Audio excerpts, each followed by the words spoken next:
yang kami hormati dan kami banggakan.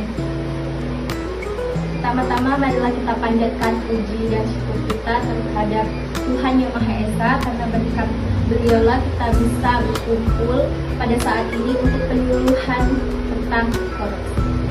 Perkenalkan, saya Yayan Sateli. Di sini saya akan membimbing jalannya penyuluhan korupsi. Assalamualaikum warahmatullahi wabarakatuh. Waalaikumsalam warahmatullahi wabarakatuh. Baik, di sini saya Yayan Sateli akan menyampaikan penyuluhan mengenai korupsi. Apakah teman-teman sekalian sudah tahu apa sih itu korupsi? Untuk lebih banyaknya mungkin kita akan bahas pada saat ini ya. Korupsi itu ada banyak hal, mulai dari korupsi oleh pejabat publik, di lingkungan kampus pun bisa terjadi korupsi, ataupun di lingkungan masyarakat dan banyak lagi.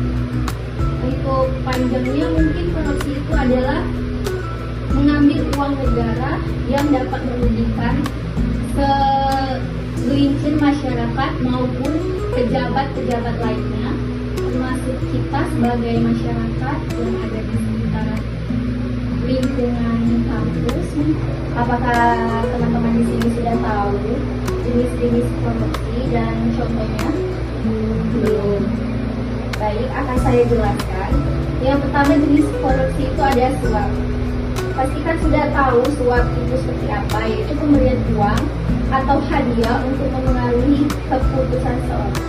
Contohnya, kita menyuap kepala sekolah agar bisa diluluskan untuk, kan sekarang musim SPMB kan, nah, jadi bisa mungkin suap menyuap di belakang dengan kepala sekolah agar bisa diluluskan untuk masuk sekolah ataupun universitas. Yang kedua itu ada penggelapan.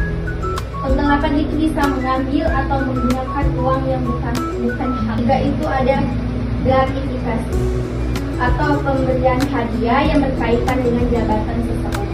Contohnya, otomatis kan kita ngasih ke pembimbing kita sebagai hadiah ataupun kue ataupun sebagainya, bunga, supaya kita bisa diluluskan dengan cepat dan tepat waktu. Nah, itu contoh gratifikasi. Dan yang keempat itu ada nepotisme, yaitu memberikan jabatan kepada keluarga atau teman dekat tanpa mempertimbangkan kemampuan. Nah, contohnya misal itu ayahnya si A menjadi bupati dan anaknya itu baru lulus kuliah. Nah, di situ dia diangkat menjadi bendahara di sektor publik. Nah, itu termasuk jenis nepotisme. Dan yang kelima itu ada kolusi. Kolusi itu adalah kerjasama rahasia untuk memperoleh keuntungan tertentu. Contohnya, pengaturan tender pada proyek pemerintahan, proyek jalan ataupun sebagainya. Untuk dampak korupsinya itu banyak sekali ya.